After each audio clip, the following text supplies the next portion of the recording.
Good evening, everybody. This is Point and Click Radio, the computer show here on KZYX and Z. Point and Click is brought to you in part by our members and Pacific Internet, local internet access and website hosting for Lake and Mendocino counties. Information is available at www.pacific.net, 1-888-722-8638, or email to info@pacific.net. And tonight, my guest in the studio is Carl Sassenrath. Hi, Carl. Yeah, hi. It's great to be here, even though that sounds cliche. It's nice. It's nice to have you here. It's not that often these days we get a live guest in the studio, and I want to thank you for accepting my invitation for coming over here. And we're going to have an interesting conversation tonight talking about your very interesting past. One of the things I might mention to people just tuning in is that Carl was the architect of the Amiga operating system, which is a very well-respected piece of computer merchandise, I guess, that came along in the early 80s. But we're going to go back before that and start talking about how you got involved in all this technology, because one of the places I want to wind up with, or at in the show, is talking about the whole idea of high-tech employment. And you started out your employment, I guess, in the technology area really early in your career, didn't you? Yeah, back in actually PBS, as a matter of fact, in Eureka. Yeah. In a small television station, KEET. Yeah. And this is when you got out of college? No, this is prior to that. This is when I was high school? Yeah, about high school. Grade school? Yeah, well, actually, in grade school, I was very much into radio and into electronics and that kind of thing, and then in Eureka, which was nice. It's a small market without a lot of unions and that sort of thing. And they needed help down at the PBS station there, so that's when I started getting involved. About 13 years old, and kind of went from there. So you sort of hung around the local TV station, and they let you do things?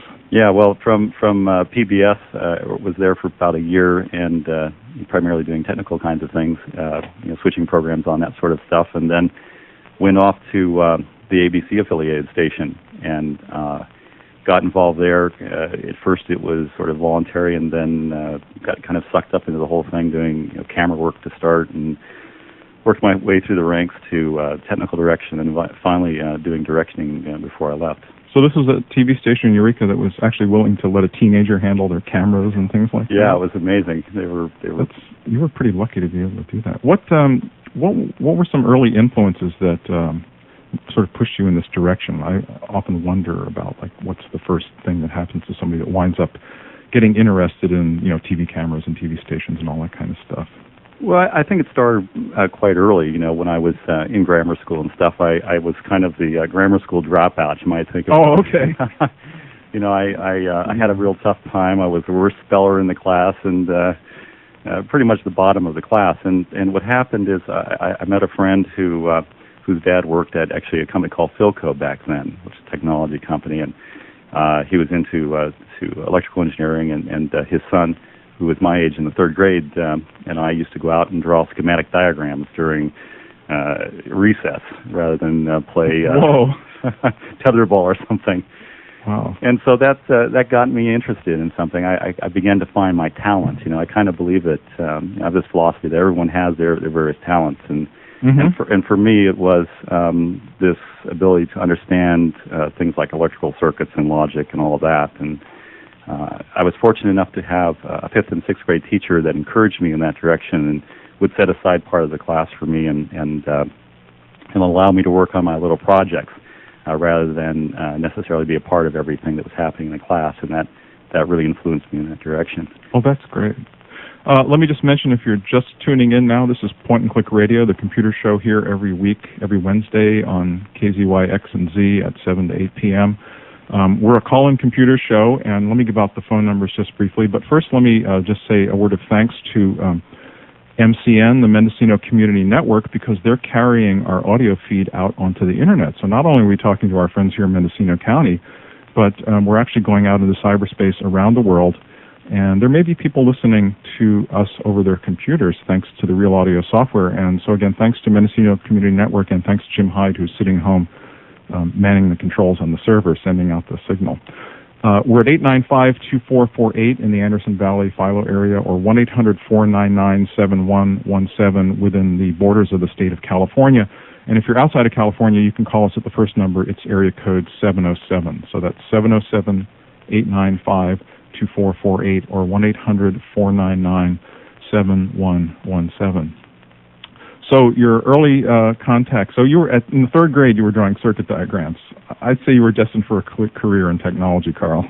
Yeah, well, it's just fun. It was what I had a knack for. For me, it wasn't sports or anything like that. It was really that kind of stuff. Yeah, that's really neat. So, and then you did the TV thing in high school, and then what happened? You went on to college?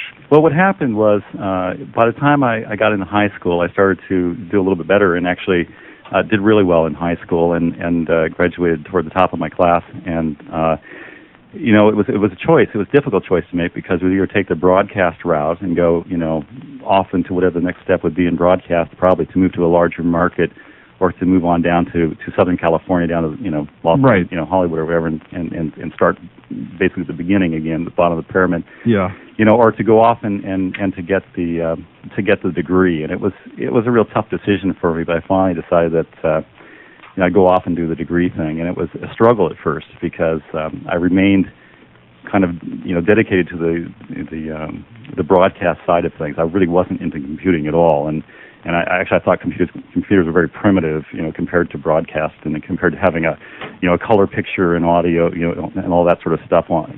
Oh yeah. Computers were very simple. There's ones and zeros, and I thought, well, this is going nowhere. This is what will ever become of this? And what happened then in college was I started taking. Well, I took the first introductory course in computing and did extremely well in that, and just sort of followed along a path. Where did you go to school? University of California, Davis. Davis, okay. Yeah. And so this very first computer class that you got into was programming? Yeah, it was like a Fortran programming course, and it was a very large hall with like 300 people or something. So this is one of those freshman intro classes where they fill up this huge auditorium and the professor speaks to this ocean of students. Absolutely, yeah, exactly. And that didn't discourage you? You sort of took up with the topic of... Yeah, well, it's funny. I did the best in the class of all these people, and wow. I still didn't think a whole lot of computing. But I thought, well, this is relatively simple stuff, and why don't I just sort of pursue this? It might help my GPA a little bit to, my grade point average to work on that. So, what happened is I ended up getting kind of sucked into it more and more, and it's enjoyable, I guess, because things you're successful at, you tend to enjoy. Yeah, you tend to sort of want to follow along and pursue them. What was your major then at Davis? It was in electrical engineering and computer science minor. Okay, so you went on and got a degree in electrical engineering? Yeah. And what were your prospects for employment at that point as an engineer? What were you facing at that time getting out of college? Well, prior to graduating, I had exposure to a number of people that were from other universities and such. For instance, UC Berkeley, some of the professors would come up and teach at UC Davis from there, and I started taking graduate courses in computing technology, especially in language and operating system kinds of things. As an undergraduate? Yeah, as an undergraduate. Okay. Yeah. So you advanced to the highest levels of computing classes there and just went on past that. Yeah, it's I have sort of a funny story there. I actually started in graduate school. There are no sort of fixed problem sets or whatever. The professor comes up with them, and some of them were very complicated, many long hours, to solve these problem sets. And yeah. What ended up happening is I ended up being the solution provider to the problem sets, and so he ended up hiring me as a teaching assistant for the graduate courses, which the university didn't allow because I was an undergraduate, so they had to figure out something to do there. But really what I wanted to get at was I met some folks from HP who invited me to come down and do an internship at HP and work down at their General Systems division in Cupertino on real computers and that sort of thing, and that's sort of what happened to me then. At that point, were personal computers out, or were people actually? Well, they were just beginning. This was 1978. The Apple I was out, and yeah, excited about that. The 8080 and the Z80 processors were around, and I was working a lot in that, in some neurophysiology and some other types of things I was doing to earn money to put myself through school.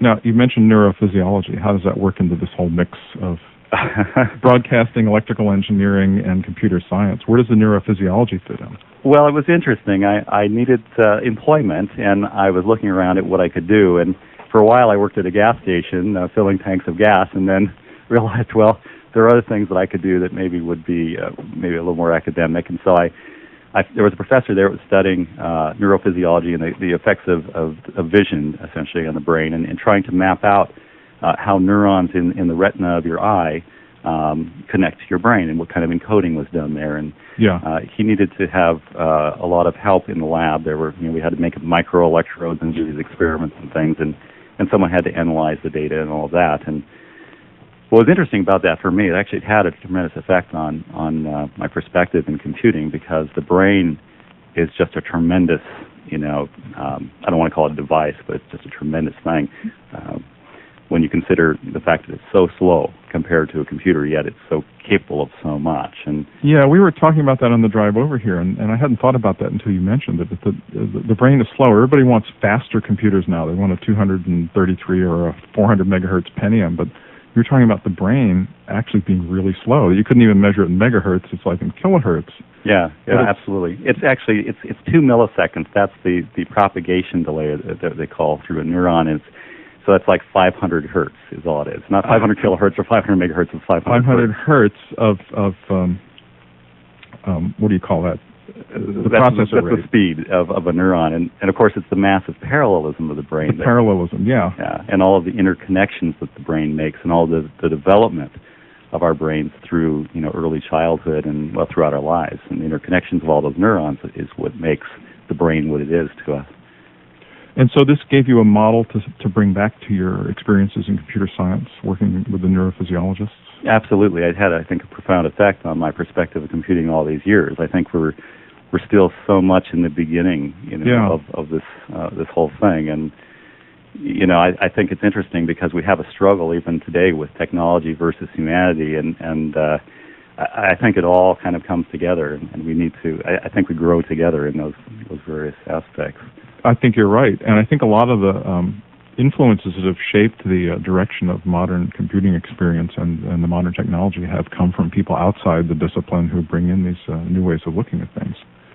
Right. So much of it has come from people who, had other disciplines that then applied computing in some aspect of it, speech or vision or whatever, or art or something like that. Yeah. It has a lot of effect on it. I mean, one of my favorite people, just from their influence on the way things I see, is the original person who designed all the icons on the Macintosh operating system. Those original Mac icons were really charming. They were, and very well done.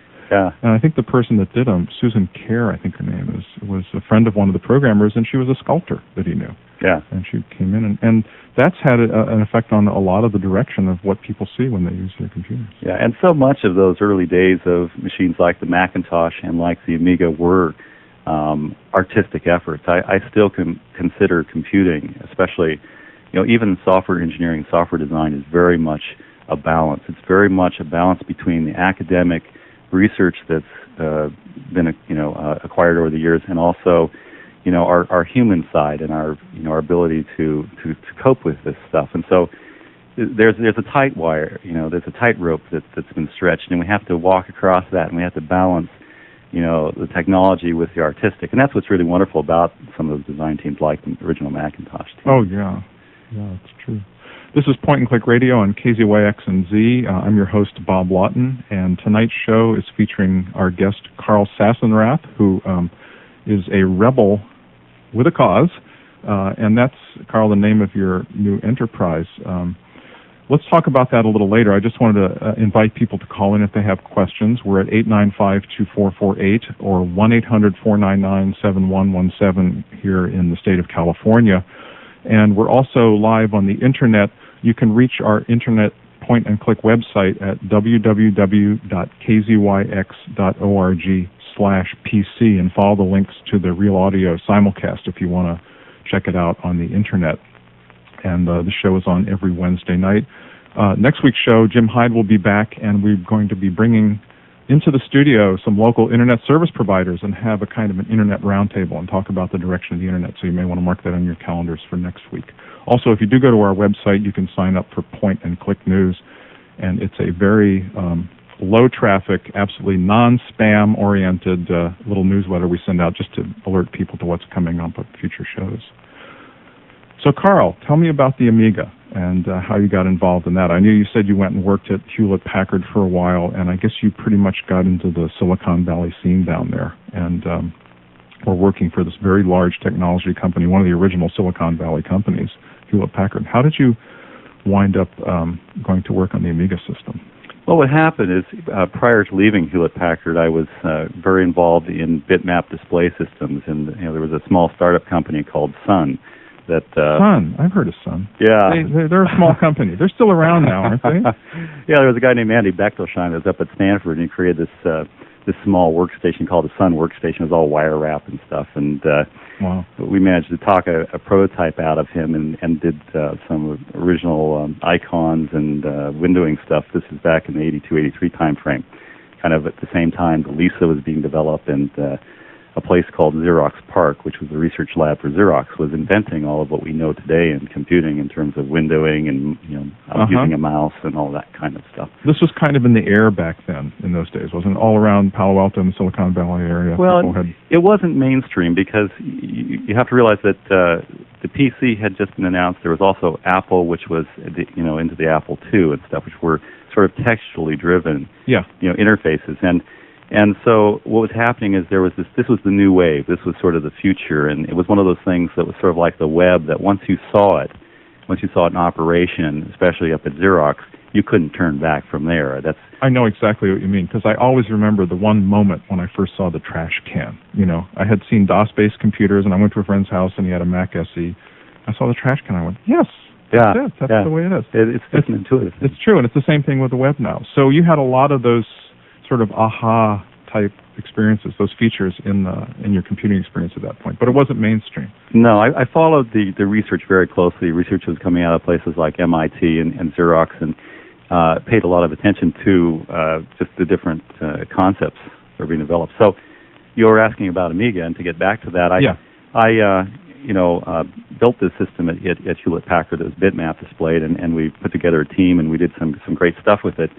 But Hewlett-Packard didn't totally understand what we were doing, and there was a degree of frustration involved with that. Yeah. And they moved us actually off into the PC clone group, so that was the end of it for me. At that point, it was, look around for something else. And wow. There was this small startup company that was formed by a guy from Atari that was one of the very first people from Atari, and he wanted to build a home computer, something that everyone could use for computing that would be like a $600 home computer. And they offered me a position. If I came to Amiga, they said I could develop whatever operating system I wanted, and so that was the lure that pulled me into that. Wow! That so this project. was a startup at that point. Yeah, small group. They had no shipping products at that time.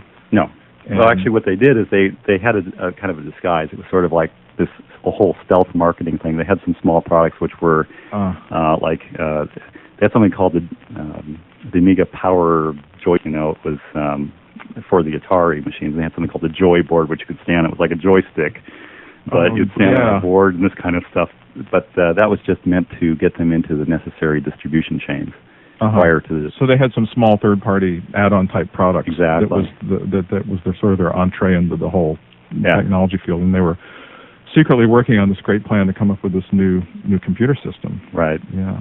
And that was their price point, a $600 machine. Is that what they were looking at? That's what we were shooting for, and many of us engineers were really very much behind that. That concept of consumer-based computing. Computing for, to use Apple's term, computing for the rest of us. The rest of us, yeah. Yeah. And, the Amiga was very much the very first multimedia machine. It was, just as the Macintosh was the very first, print-oriented, desktop publishing, we were pretty much the very first desktop multimedia machine. From the very beginning, it was meant to do animation. From the very beginning, it was meant to do stereo sound and of, good quality and many colors. Back then it was, 4,096 colors. In a time when the PC was doing 16 colors, that kind of stuff. Mostly 2. Yeah, mostly 2, primarily. Yes. So it was really ahead of its time. And basically they gave you the responsibility of developing the operating system for this new machine. That's right, yeah. And that's why I went there, was to take that opportunity on. How long did it take? How long did you work on that? It's 2 years of solid work and rewritten many times. I mean, one of the things about an art or practice such as software is you have to give yourself enough time to learn as you go and to really experiment around with different ideas and try different things. But as a result, the Amiga, the soul of the Amiga computer, the architecture of the Amiga computer was far ahead of its time in terms of the dynamics of it, the ability for it to configure dynamically and load what we call libraries and devices and all this sort of stuff. What, for our listeners who aren't necessarily that technically oriented, what is it about dynamically doing these things that makes it significant or important? What was revolutionary about that for...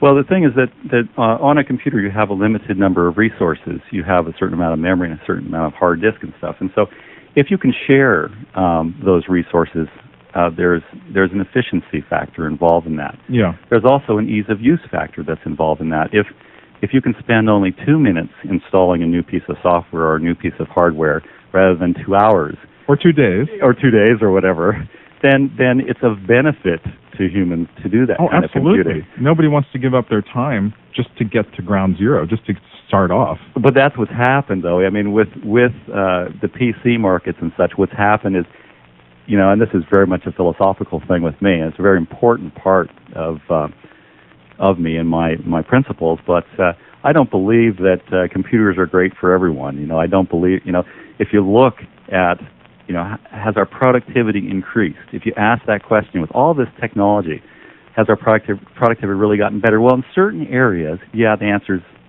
certain areas. Yeah, but in a lot of it, the net is maybe a loss. The net is, there are a lot of people employed to do a lot of things like installing network cards and things because it's become so complicated. But what the Amiga was about is let's make this stuff simple. Let's make it easy for a person to kind of, it's like the old car thing, where you could open the hood and you could, work on the carburetor, or you could put in your spark plugs yourself or change your oil. Yeah. And there was a simplicity to that, and there was also a self-reliance to that the Amiga was all about. I see. Yeah. When you were talking about computers maybe not necessarily making our work easier or giving us more time, I kind of felt a resonance, a chord go out in our listening audience. I think a lot of people are agreeing with you. I feel that a lot of our audience may sort of feel a sympathy with what you say, especially if they work on computers a lot. And so I want to invite anybody who's listening, if you feel like calling in and talking to Carl Sassenrath, you can call us at 895-2448 or 1-800-499-7117. And it looks like somebody's taking up on our offer for a call here, Carl, so let's go to the phones. Hi, you're on the air. Hi. I'm not sure if this is a fair question for Carl or not, but it's a question about the Unix environment and trying to implement NT within it. If there are any contraindications or problems that might arise that he's aware of that one should look out for, because I'm trying to do that currently. Well, that's a very complex question and very technically detailed question. But a simple answer to that would be, Unix originally came from AT&T, from Bell Labs, and it was a whole philosophy behind it, a whole principle. And that was one side of it. And NT came from a different place, and primarily through work done at Microsoft. And it was a different philosophy. So what you're doing is you're taking and you're merging two different philosophies. That may be doable. That may not be doable. I never say no. I never say it's impossible, but it looks like there could be a lot of work involved in that. I see. So don't get my hopes up in terms of hours spent on task. Or maybe start meditating before you attempt it. Absolutely. Meditation, a lot of meditation would be involved in that one. It could be one of those competitive issues. Yeah, there is so much to an operating system, and there are so many factors involved in the relationship between the operating system software and the hardware itself that come to play in something as you're suggesting. And the philosophies of design are critical to how these things operate. And yet, you have two different camps there that you're trying to merge. So it's a challenge, definitely. Okay. Good luck with your enterprise there. Thank you. And thanks for the call. All right. that's what a wonderful way to look at it, though, from the philosophical aspect of it. What was the philosophical base of the Unix operating system? What minds shaped it, and what was their intention when they were working on it? And on the other hand, this Windows NT product, what's the philosophy of the company behind that, and what is their intention as they're bringing this product to market? What sort of soil did it grow out of? And if you're trying to hybridize these things, you have to look at all those aspects of it. How is it going to affect the users? How is it going to affect the engineers that have to maintain the system? All that. It's a very good way to look at that, Carl. I appreciate that thought. Let's go to this next call. Hi, you're on the air. Hi, listen, I know next to nothing about computers, but the new Scientific American in their cyber view said that the language that's being used now is called hypertext markup language. Yes. But that there's a new one coming called extensible markup language, which is much more flexible. Do you think that will make the web, how do you feel about that? Is this going to make the web a lot more useful for novices? Well, Carl is vigorously nodding his head, and Carl, when I was talking to him earlier before coming on the show, he said that he really likes languages and those aspects of computer technology. You want to let him answer your question? Oh, I would love to hear what he has to say. It's just a short piece in Scientific American about this, but I don't understand much about computers. Thanks for alerting us to that. This is all... before Carl answers, just to hold that thought there, Carl, I just want to do an ID. It's 7:31, and you're tuned to KZYX, Philo, and KZYZ 91.5, Willits and Ukiah, and this is Point and Click Radio, the computer show that's on every week. I'm your host, Bob Lawton, and with me is Carl Sassenrath. And she mentioned HTML, or she mentioned hypertext markup language, which is, I guess, HTML. HTML, that is the language of the web as we know it today. And HTML is just the beginning of the web and this exchange of information that we all have come to appreciate in various ways. And the next step in that evolution is to allow a lot more of the information that is transferred through the web to be understandable, the semantics of it, as we call the meaning of it, to be understandable and processed by computers. So, for instance, if a web page has a listing of business addresses, currently it really takes a human to look at that web page and really to discern that those are business addresses, and that that the entries for the names of the companies are businesses, and that there's a phone number, address, whatever. But what XML brings to the picture is the ability to mark that information and to say that, to essentially define it and say that those have significance, and therefore what it allows you to do is to turn the entire web into a massive database of information that you can access. And there are many companies that have this term called data mining, which is to try to find in all of this massive information of humanity, to try to be able to pick out pieces of relevance, and try to get through the noise into the real meat of anything. I always picture these guys waiting for this gigantic warehouse full of 5 1/4-inch floppy disks. Yeah, looking for that one little nugget of information. I always see someone with a pickaxe for some reason. I don't know why. Data mining. Now, she mentioned the hypertext markup language, which I guess was, if I'm not mistaken, the original language of the World Wide Web. That's right. And I'm not really up on my early web history. I was informed that originally the web was text only. I had thought it was text and graphics right from the very beginning, but no, it started out as text. Text only. Right. And was that language developed just for the web, or was it in existence at the time and sort of brought into service for the web? It was actually developed for physicists to be able to cross-reference and collaborate on documents that they were writing. Electronic documents. Yeah, electronic documents that were online, and they wanted a way to share and to be able to, these are massive documents, and they wanted to be able to interlink them and do these sorts of things.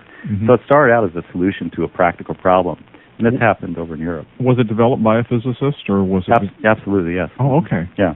So this was at CERN? CERN. Yeah, and that's where the CERN, the HTML language actually came out of CERN. Yeah. In conjunction with their large physics reports, their research and stuff like that. Yeah, a man named Tim Berners-Lee spent many years developing this concept of how to interlink these documents, and this was his approach to it. And then once that was hooked up to the internet, it became the World Wide Web. Yeah, it sort of broke loose. It became. I guess. Yeah, absolutely. It's actually, in terms of languages, and I've studied many languages over the years, but in terms of languages, it is the most successful ever, because if you look at how it went from 0 users to tens of millions of users within a small number of years. It propagated more quickly than any other language introduced in the history of mankind, I would imagine. Absolutely. Yeah, it's totally incredible. There's never been a phenomenon like that.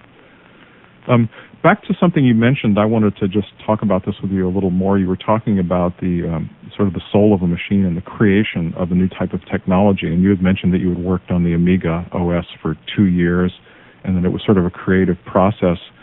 And a lot of the stuff you sort of had to develop as you went along. Mm-hmm. You were sort of evaluating things. You didn't necessarily know where your goal was or where your direction was during the process. Can you talk about that a little more? Because I'm really fascinated by that whole procedure. Well, it's sculpting. What you're doing is you're taking a block, just a big chunk, or a rectangle of clay or whatever, a cube of clay, and you start sculpting on it. And certainly behind you, as with any good artist, you have a discipline behind it. You have many years of training and experience, or whatever, and you've done, just like a musician practices scales, and learns the theory of music, even though later that's a natural second kind of nature sort of, application.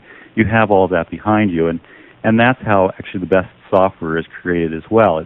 It's sculpted, and you have to give yourself time to sculpt it many ways and to really find the best shape for the software in the end. And it's this balancing act all over again that I told you about. Yeah, that's fascinating.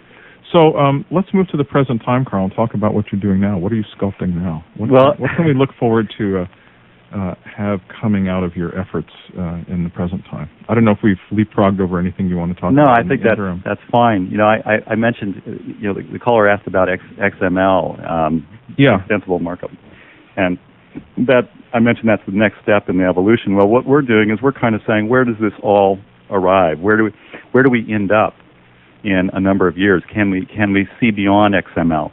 And the answer is yes. And what Rebel Technologies is about it's about facilitating the intercommunications between humans and between applications and between machines.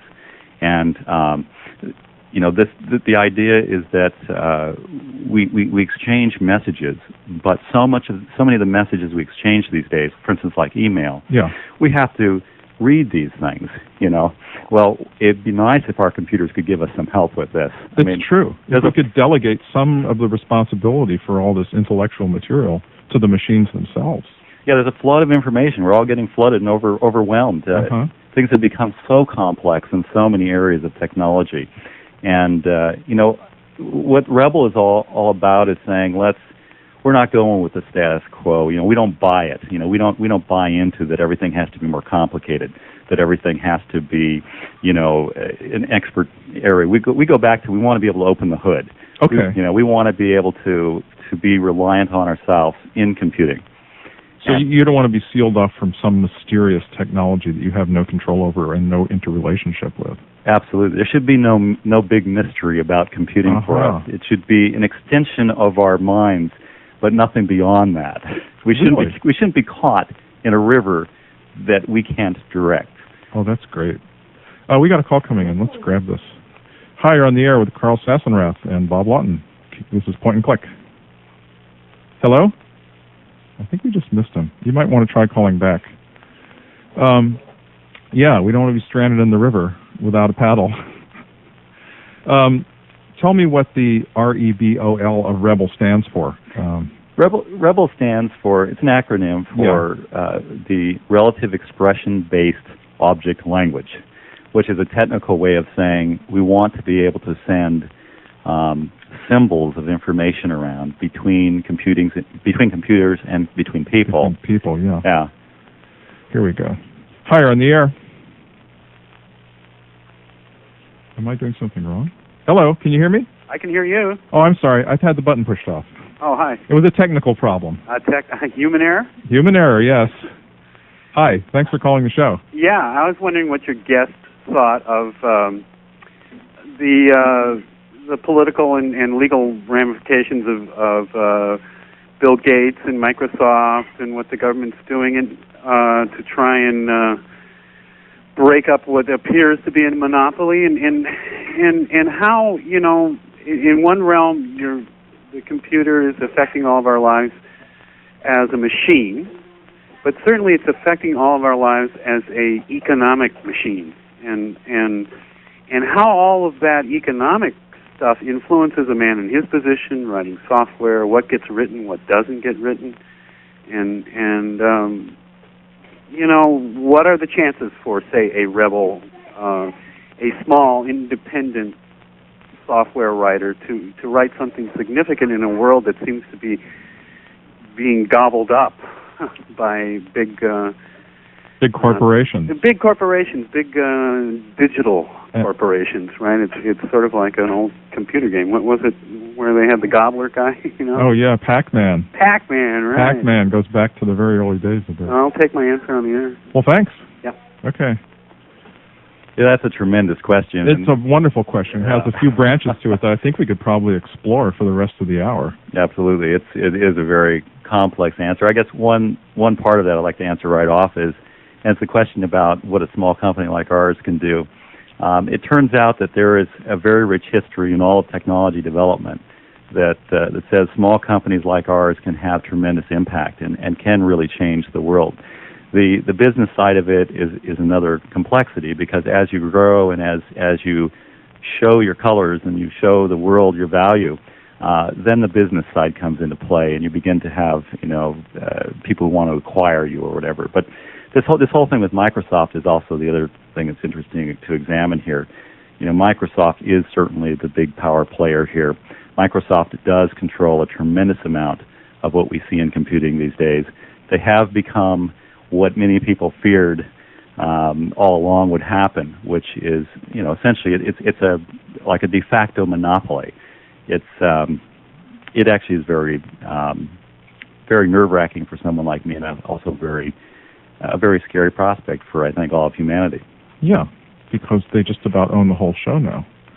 Right. In terms of the desktop, they've conquered the desktop market almost exclusively, and the niches that are surviving, like Apple and publishing and multimedia and content creation, very small portion of that. And that's one of the reasons actually we named the company Rebel Technology. We're kind of flying in the face of the status quo. We're saying, hey, there's more to it. You know, hey, you know, it's funny, the groups like the Macintosh folks, the Amiga folks that are still out there, they sort of stick with what they've got. They say, I'm not going to join that other group. You know, I've got a good solution here. I've got something that goes far beyond, you know, what they're doing, or, you know, perhaps, Microsoft's catching up with a lot of those concepts over time.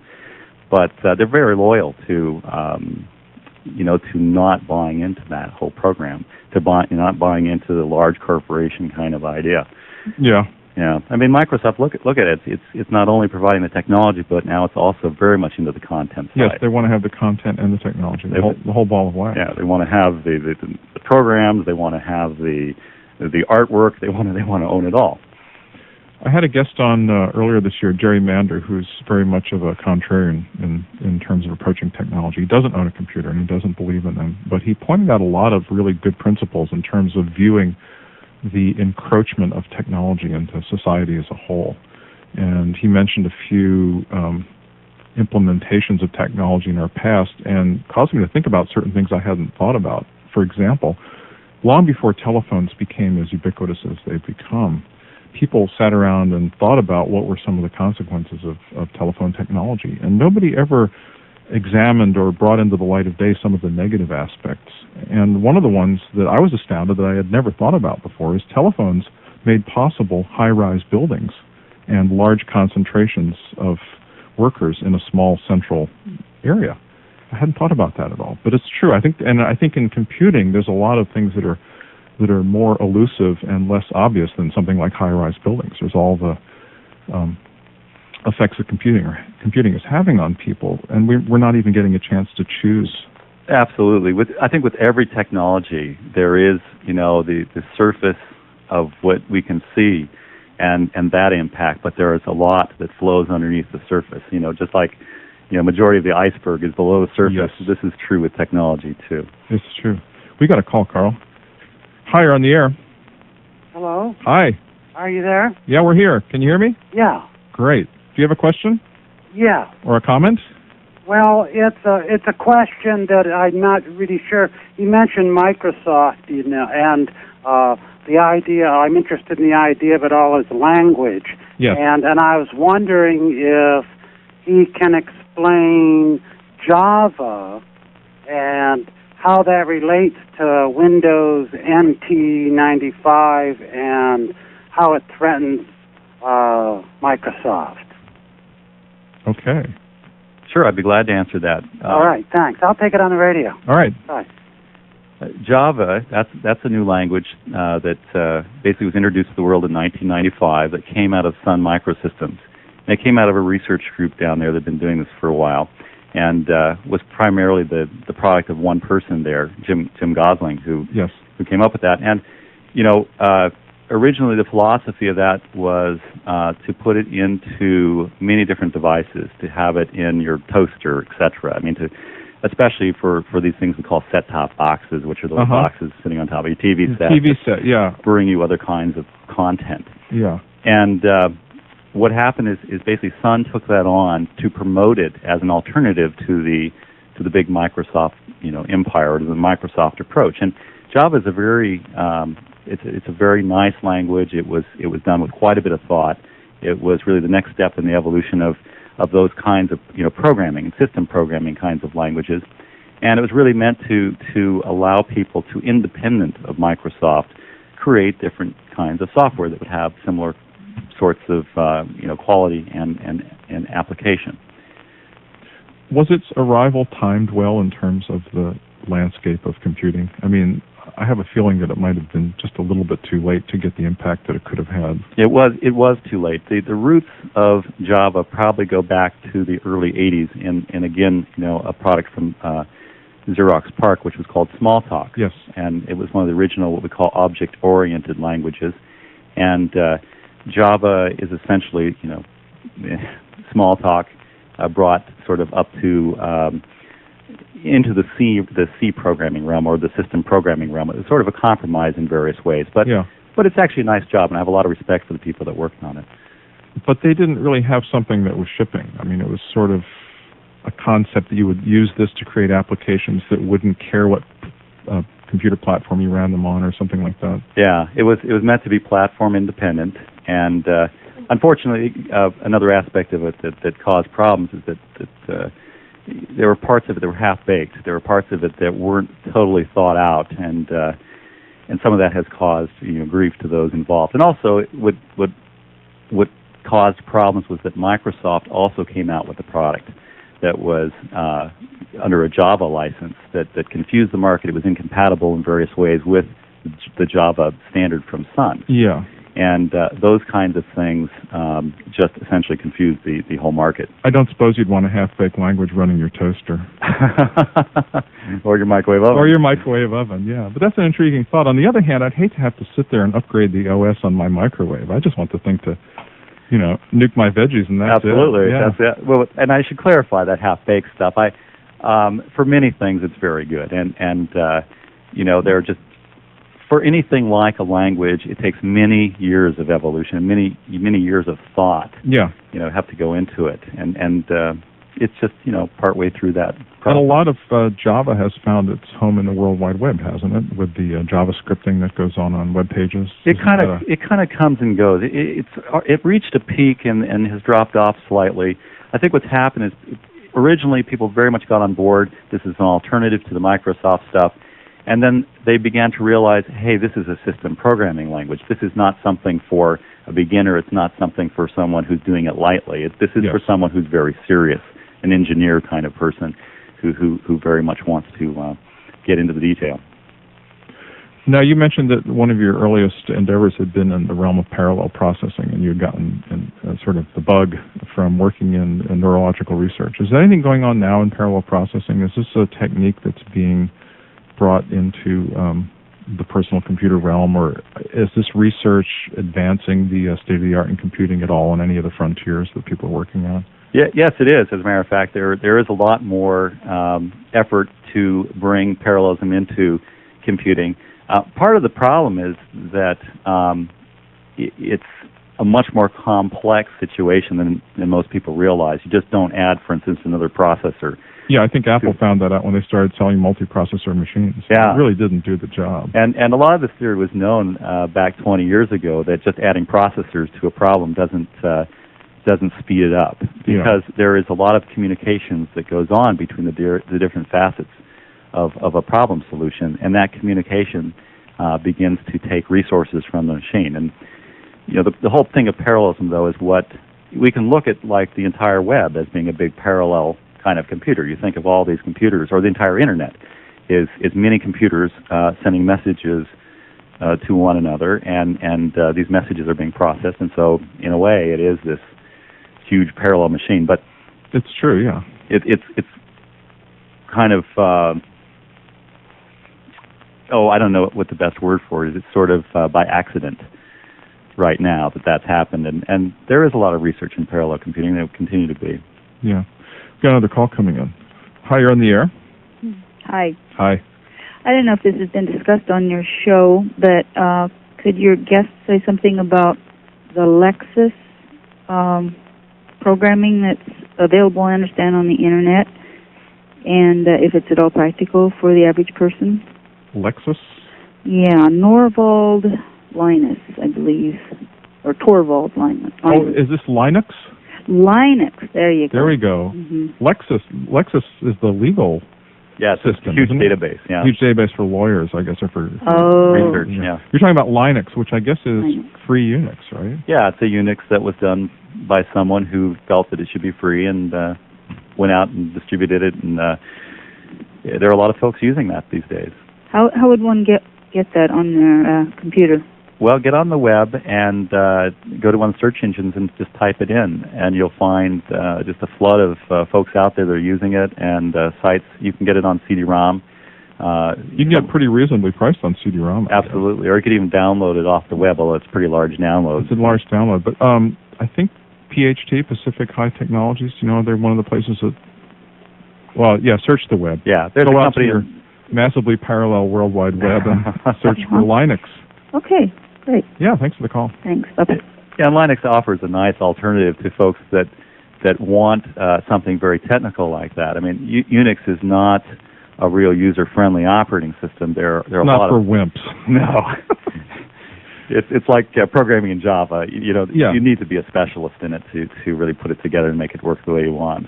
Yeah. But I guess some people are using it as an alternative to Microsoft Windows, aren't they?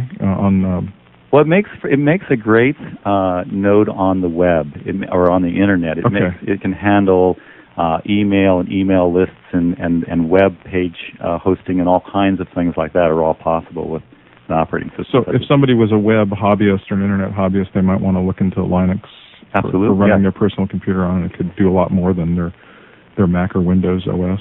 Yes, and that's only one of them. There's another one called Free Berkeley BSD. BSD, Free BSD, and that's another Unix. It's just another flavor of that same operating system. Right. Yeah. Hi, you're on the air.